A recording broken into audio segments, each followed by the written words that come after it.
Hello and welcome to Florida Basketball Hour. I am Neil Blackman. This is a Merry Christmas edition of um, the podcast for some SEC power rankings.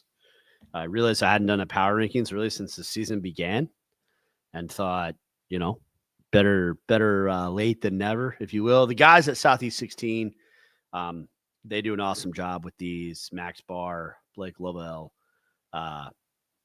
Always want to hear what those dudes have to say as it relates to where they feel like teams are in the SEC. But you guys know Fawcett and I aren't going to miss out on this kind of opportunity, right? So here we are. Let's talk SEC hoops, power rankings. We always start at the top. I know there are some power rankings that start at 16. We do not do that. And I will point out that the SEC remains the top-ranked league in KenPom, even if it is not now the top-ranked league in Torvik, a distinction that belongs to the Big Ten, at least at present. My view is that the SEC had no chance to be considered the best league in America this year if there weren't multiple elite teams at the top like last season. But instead, what we had this year is a really, really dang good league, but there's not that giant like Auburn or a secondary giant like Florida, who was pretty damn good all year too. And so as a result, I think you have 6-7 teams in the SEC. I know what I just did. Trust me, my kids are going to listen to this and tell me, but you're going to have a bunch of teams in the SEC in that 4, 5, 6, 7 seed range. And you're going to have maybe 1 or 2 teams fighting to be a 2 seed, a 3 seed, maybe even a 1 seed. Keeping an eye on our number 1 team as we get to that in a minute. These power rankings are brought to you by our friends at Game Time Sidekicks, who are pleased to sponsor Florida Basketball Hour. If you go over to GameTimeSidekicks.com, you'll get a free skinny can koozie with each purchase of $60 or more.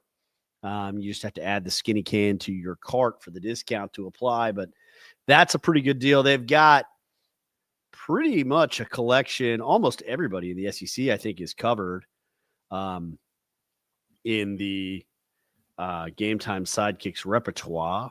Yeah, let's see. We got Alabama, Arkansas, Auburn. I mean, yeah, we're cooking with gas with all 16, including the number 1 team in our power rankings and the defending national champion Florida Gators. So who are not number 1 in our power rankings. But yeah, power ranking wise, thanks to Game Time Sidekicks. Check out their stuff. Incredible glassware. It's a lot like your it's a lot like your what do you call it? It's a lot like your Yeti, same concept. I don't know. It works really good. I got a couple of them with the national championship logo on them. I love them. So you will too.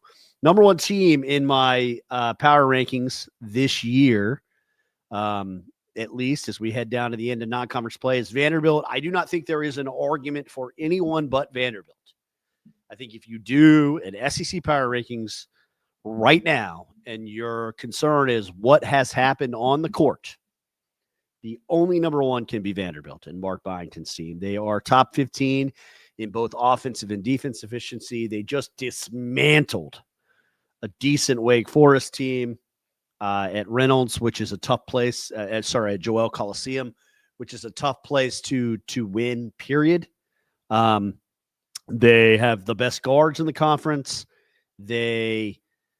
Everybody keeps talking about the front line as if it's going to be a problem, but they're scoring pretty much at will. Fawcett did an awesome Twitter expose of like their pick and roll stuff and just why Mark Byington's offense is so good. Tyler Tanner looks like an SEC Player of the Year candidate. I don't think anybody expected that from him, and he looks like he's making a first-team All-SEC star turn. They are the best team in the conference. And they're 6-0 against quad 1 and quad 2. And like, I understand you could nitpick their schedule and say like, there's not a quad 1A. That's true. And that like these quad 2 games aren't the best games. Maybe Memphis doesn't end up being quad 2. I think Wake will. But the reality is that they're 12-0. They have the second longest active win streak in America.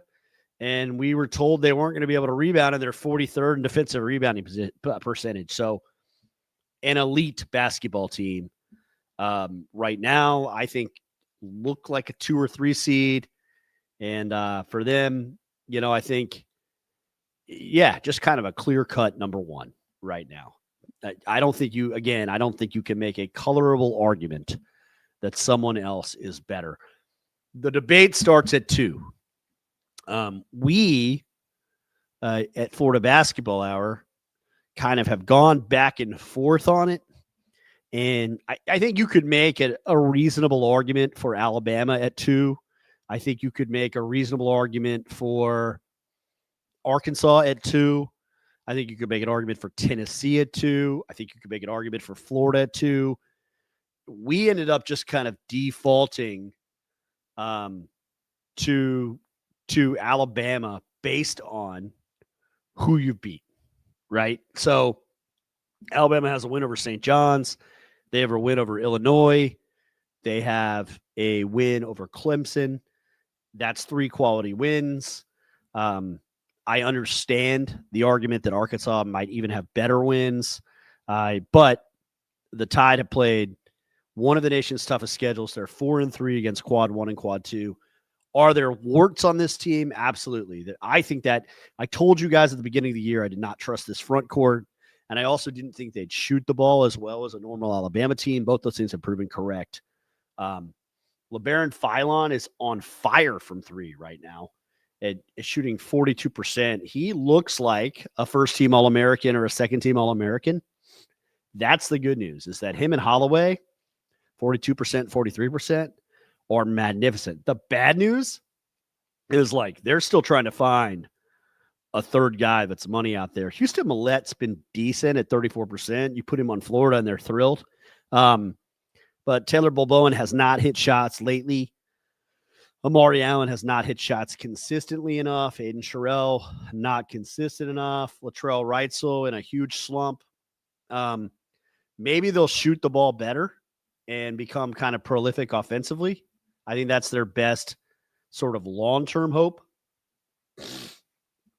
But I think in the interim, it's difficult to kind of know what the upside of this team is, if they do start shooting better. Because right now they're second in offensive efficiency, and they're doing an incredible job of getting to the rim and scoring at the rim, and they're just shooting 35% from deep. So offensive ceiling is incredible. Defensive issues are bad. They don't turn people over. They cannot rebound, which I anticipated before the season. Taylor Boboan is not really, a rim protector in the SEC. He's got a 5.9 block percentage, 150th in America, but he's feasting on lower competition, has not been as effective a rim protector against Power 5 opposition. And there's really not a second big that scares you outside of it in Sherrill. He's the one who's skilled. He is the one who gets offensive rebounds. They don't have anyone other than Sherrill who's getting back more than 7.5% of misses, which would be close to the national average on the offensive rebounding percentage.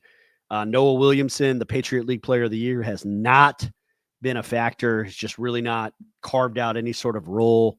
It just can't play fast enough to run the floor the way that Nate Oates wants him. I've got them at number 2 for now, but it's precarious. At number 3, I have the Florida Gators. I do think the Gators are starting to turn the corner this season, and they're an interesting one because they just have the one quad 1 win, but the metrics still really like them. They're 11th in KenPom. They aren't as high in Torvik, which has a little bit of a less of a baked-in preseason algorithm from last year. 32nd in offensive efficiency, but that is improving for the Gators. They get to the free throw line at a pretty high rate. They obviously can dominate the offensive glass. And the reality is they've lost to 3 of the top 7 KenPom teams in America by a total of 11 points. The loss to TCU isn't great. And I think if Todd Golden could have 2 games back, he would have the last 20 seconds of Duke back and the TCU game back. And maybe the Gators are 9-3 or 10-2. And the narrative is a little bit different. But I think this is one of the best defensive teams in America. The numbers bear that out. Top 10 in defensive efficiency, top 25 in field goal percentage defense. They also defensive rebound at an elite level, 11th. They offensive rebound at a prolific rate, and they're starting to shoot the ball a little better. They were 26.32 games ago. They're up to 28%. They're sort of a couple games in a row where they've shot over 30%. I know that that's not, where you kind of wanted them to be. And I even went on Southeastern 16 show and said they need to be 33-34 to go back to the Final Four. I still think that's the case, but I like Florida a lot based on what we've seen the last 5 games, including the losses to Duke and UConn, who are teams that almost no one is going to beat this season. Texas Tech comeback aside, the Gators are our 3rd team in the power rankings, and Xavion Lee has been really good. Boogie Fland has played good defense. He's still not shooting the ball at a level that I think Florida needs from him. 23% is not something that's going to happen all year. 25% from Xavion Lee, not going to happen all year. Xavion's actually shooting 37% in his last 5. So I think Florida will get better shooting as the season goes along. One little asterisk on the Gators. Todd Golden's 0-3 in SEC openers. That opener in Como really, I think, will be a big moment for the Gators in their season as they try to get a quad 1 win to open SEC play, and kind of get off on the right foot for a team that I think many still think, including like the poly market betting markets, think is going to win the SEC. At 4, it's tricky. I have Arkansas at 4. We kind of went back and forth on Arkansas and Tennessee, and Florida basketball, our power rankings have gone with the Hogs. They're 9-3. I know that the Houston game was weird because they didn't guard, and also they couldn't pass for a half. I mean, everything one pass away was taken away, and it was Darius Acuff Jr. kind of dribbling into the cement. He's been spectacular. He's been pretty much as advertised, shooting 44% from beyond the arc, offensive rating at 124, super high usage, but a great assist rate too at 33.8. He's been awesome, man. I think Malik Ewan has had his moments in that front court. I love the game he played against Houston where he had 20 points, obviously missed some big free throws, but to get to the line 17 times against Houston is phenomenal. And he's done it consistently, right? He had 8 free throw attempts against Louisville in that big win. They also beat Texas Tech. They got run out of the building in the second half by Duke, and then lost a close one to Michigan State. They've played a tough schedule, not quite at the level of like a Florida, because the thing that they've had is they've had some true neutral site games, and really the one time they went on the road was Michigan State. Florida's played road and semi-away games. That kind of gave them the edge to me a little bit. But anyway, I still don't totally trust this front court. I'd like Trevon Brazile to just be more active and play the way his athleticism suggests he can play all the time. He can turn it on defensively, but then he has these moments in games where he disappears for large swaths. I love what I've seen from Carter Knox. I think pure talent-wise, they might be more talented than anyone in the SEC, including Florida. They're certainly right there with Florida. They certainly have more talent, I think, than Alabama, more talent than Vanderbilt.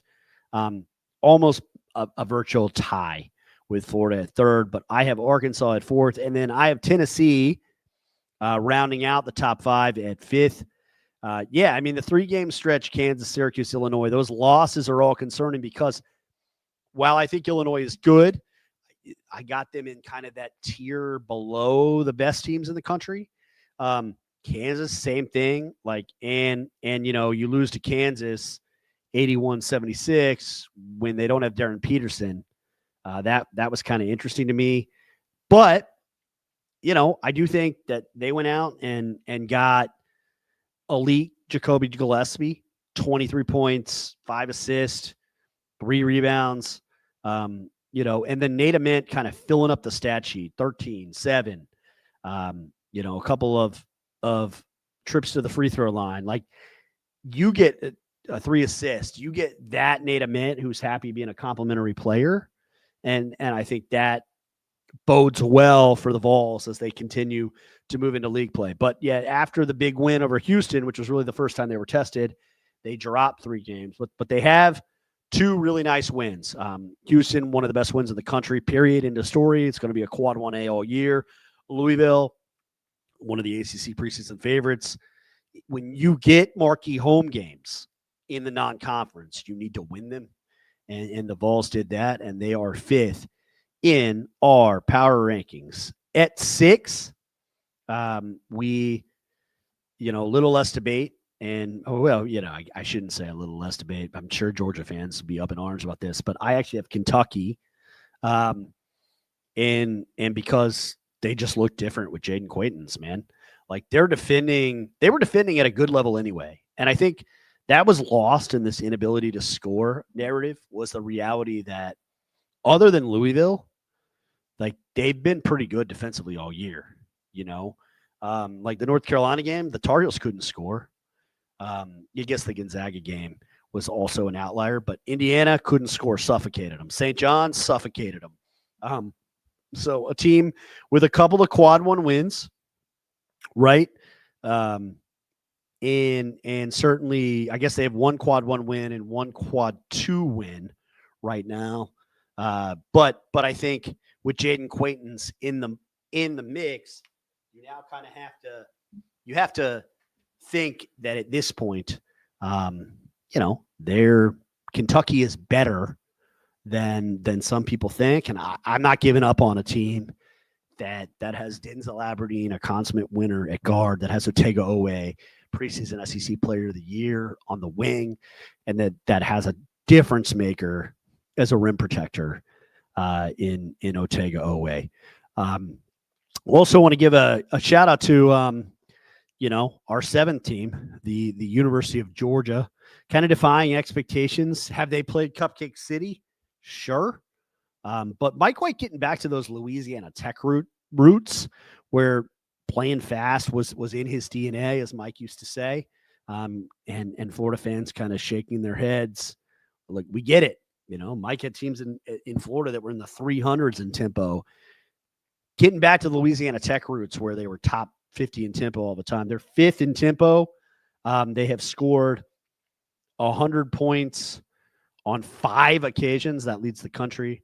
They've scored 90 or more on 7 occasions. That's 2nd in the country. They're 19th in offensive efficiency. And they're doing that despite not shooting the ball well. They're only 31% from 3. That's 15th in the SEC. So, the fact that they haven't even shot it particularly well yet, it does impress me. What they lack is a good win, right? Xavier's a nice win.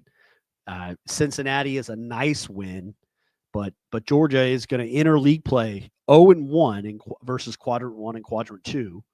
And that, I think has to be eye-opening. Like, for me, to justify putting Georgia in the top 6, they've got to go and beat somebody that is good. And that could be Auburn in the home opener, right? That's a team that I think Georgia can beat.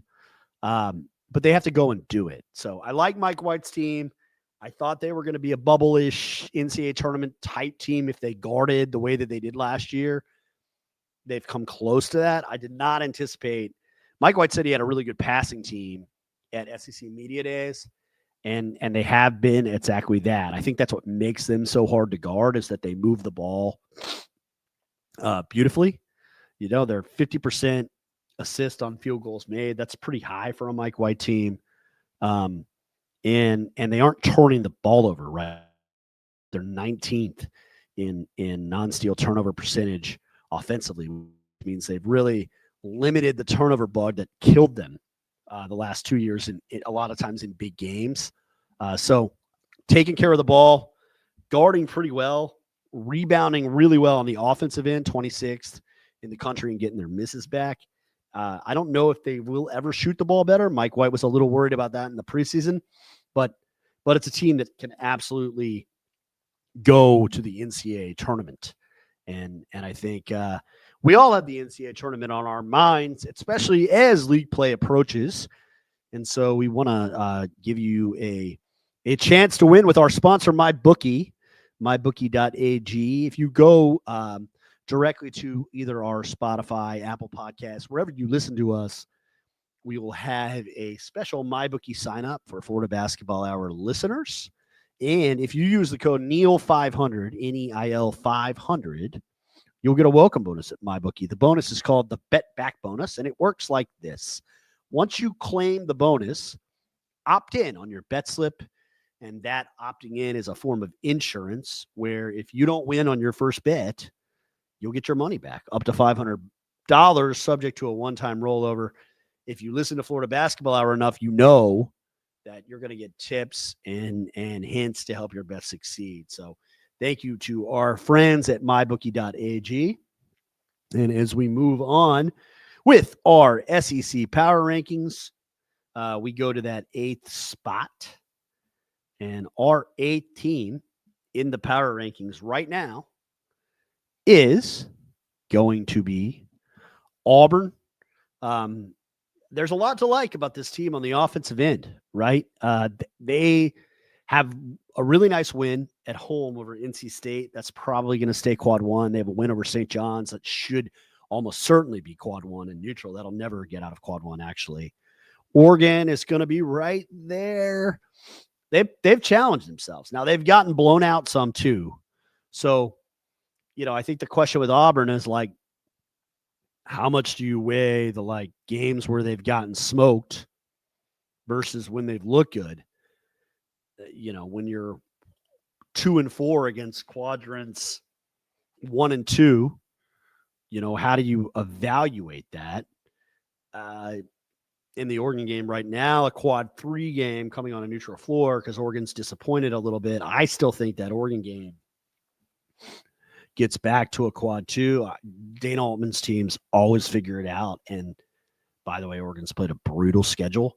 But for me, the two bugaboos with Auburn is that Stephen Pearl's a defensive dude, and they just aren't guarding, man. 84th in defensive efficiency, and that's with the baked-in algorithm, so they're probably a little worse than that. And in fact, when you go over to Torvik, you see pretty quickly, you look at the defensive algorithm in Torvik again, and this is just with a tiny little bit of difference, and you got 126th in defensive efficiency. That is not gonna cut it, man.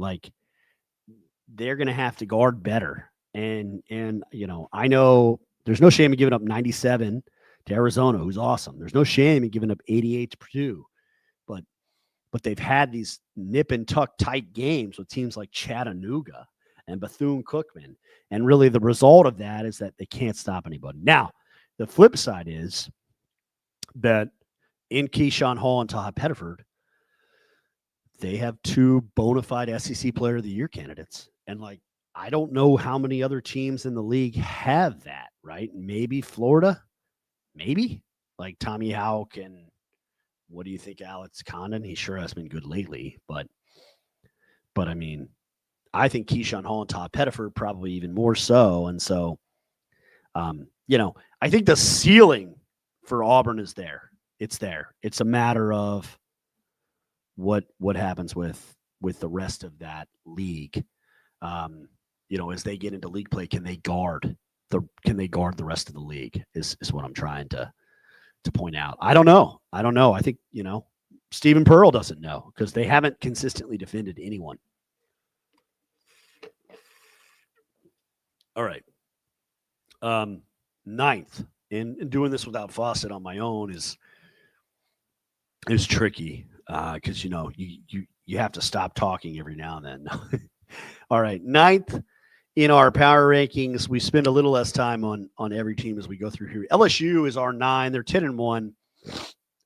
Another team that if you look at the net, I don't think they're 34th, and they have one quadrant one win. So, I think you kind of look at that and say, hey, how long does that SMU win stay quadrant one? I don't know. That's hard to say, but they, have mostly feasted on cupcakes. The Texas Tech loss, their one real quad 1A opportunity, they got lit up. They haven't played a true away game except against Boston College, who is terrible, and they required overtime for that. I actually would have LSU higher if Jalen Reed had not been hurt and lost for the season. Just really terrible. Like I hate that happened for him. What a wonderful young man. Was a top 50 recruit. Would start of a season great. Deserves the opportunity to be healthy. You'll remember I was higher on this team in the preseason than most. I put LSU at 11th in our preseason rankings, which doesn't seem super high, but when they were picked 15th, it is.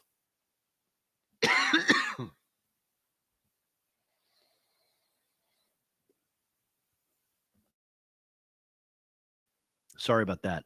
So I like LSU. I would like them a lot more with Jalen Reed. I do think there's a high opportunity that they enter league play 12-1, and with the game against A&M to start league play, maybe get to 13-1. We'll see. The Aggies have been a little bit better of late, but also, you talk about teams that have beaten no one.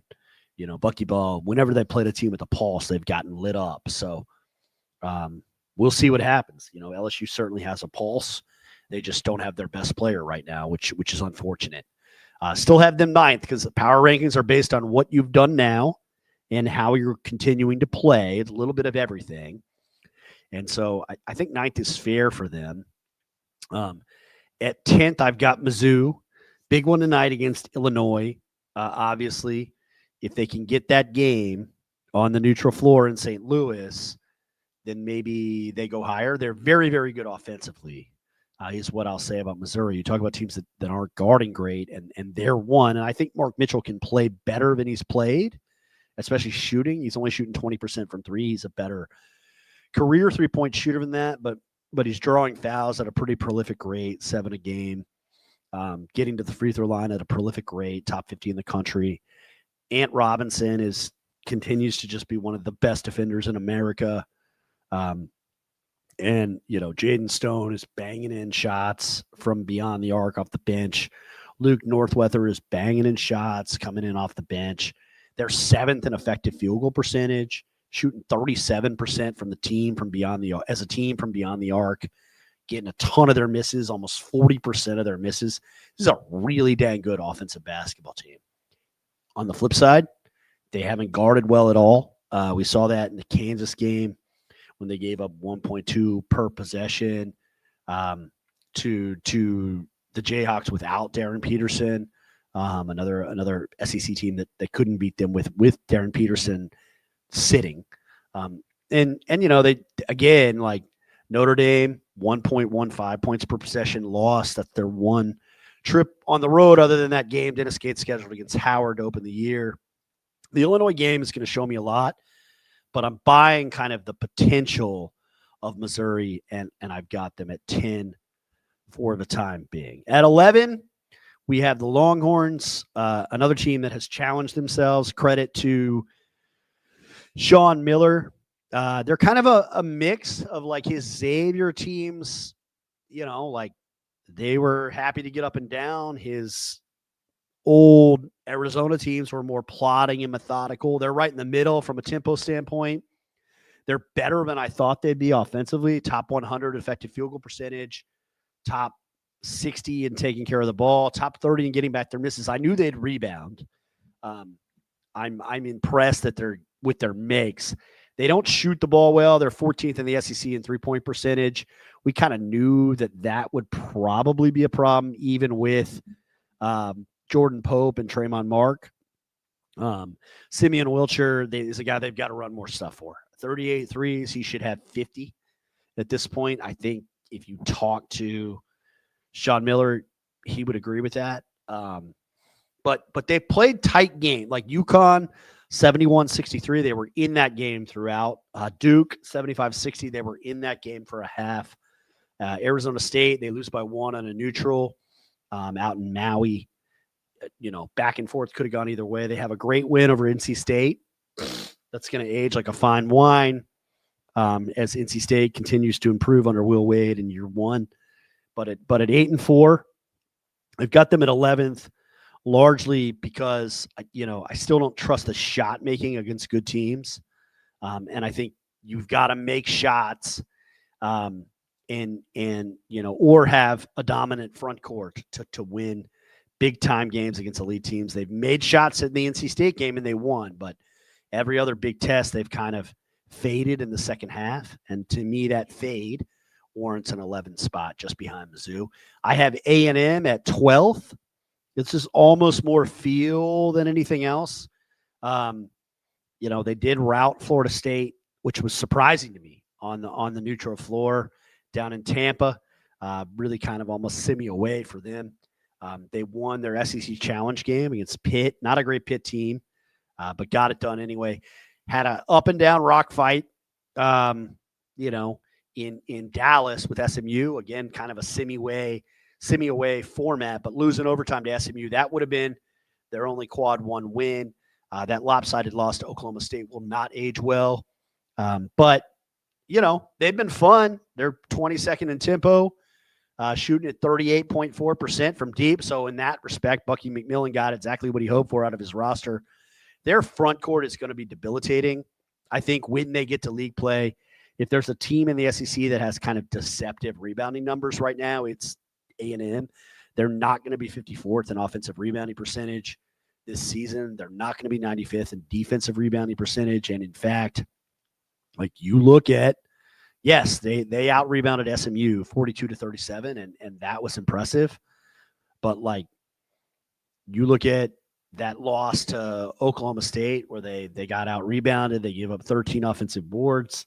Like, those types of things I think are going to be problematic for them when league play starts.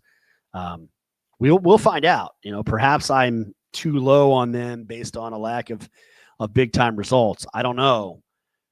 I think it's a fair spot to have them. So they're at 12th for me.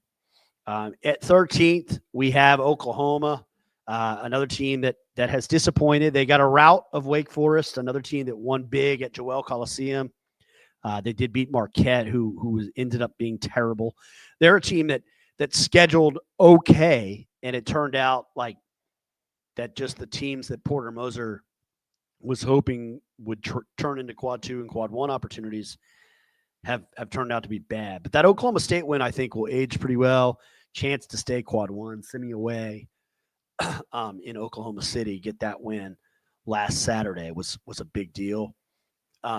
No real eye-glaring bad losses either. Like Arizona State, isn't awesome, but Bobby Hurley's team has been better than people thought they would be. Gonzaga, no shame in losing to them.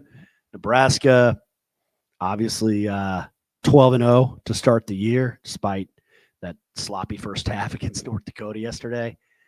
So Porter Moser's team, 13th. Not much to talk about there. The bottom 3 shouldn't surprise anybody. I got South Carolina at 14. Maybe I'm too high on South Carolina considering they have absolutely no wins in quadrant 1 or quadrant 2, but I think they've been competitive. Butler lost by 7, Northwestern lost by 2, Clemson lost by 7, Virginia Tech lost by 5. They guard. I think that they get on the defensive glass. They don't turn the ball over. I just trust them a little more than the last 2 teams, which are the state of Mississippi. I have Miss State at 15. I don't think sorry, I have Miss State last, and I have Ole Miss 15. I wrote that down wrong. I have Ole Miss at 15. Ole Miss, man, it's been tough. Like, they challenged themselves like you'd expect a team that just went to the Sweet 16 to do. I told you guys before the year I didn't like this roster build. I love Malik Dia, but I thought everything they did around Malik Dia made almost no sense. And it's turned out that way. AJ Storr, had gotten off to he got off to a really good start, okay, and has been good at times. Obviously, the great game against Southern Miss, KenPom MVP there, KenPom MVP against Sela. He's also had just games where he's been a total zero. The Miami game, where he's 2-9 from the floor with 3 turnovers. Yesterday against NC State, 0 for 5 from the field, 1 point with 2 turnovers. They've got to get more at AJ Storr. They're hopeless, but I got them at 15. I just don't think they're as hopeless as cross-state rival Miss State, Chris Jan's team. They can't score. They are ranked 13th in the SEC in three-point range. They need to be better. Once again, it's kind of Josh Hubbard or bust. The Jaden Epps thing has not worked the way they hope yet. And even when Jaden Epps has played well, which he has on occasion, they're getting very little outside of anyone else other than Jabari McGee, who has shown that he can help them shoot. Their front court has just not been good enough, to be frank. I mean, Brenton Walker probably should play more because, I don't think they're getting what they need out of Acor, which was like the big time acquisition that they made. And then Quincy Ballard has not made, he's been fine as a defensive rebounder, but he's offered 0 to their offense. And you need guys that can help force paint help when you have Josh Hubbard and Jaden Epps, and they don't have that. And then, they're defensively, Chris Jan's teams tend to be disruptive, and they're not. Like, they're 351st in defensive turnover percentage. That ain't going to cut it. Like, the dentist is supposed to be hard to play against. This team is not. So they are last in our SEC power rankings. Merry Christmas to everybody. Thank you all for listening. And, hope you guys enjoyed it. We'll be back with power rankings every week during SEC play.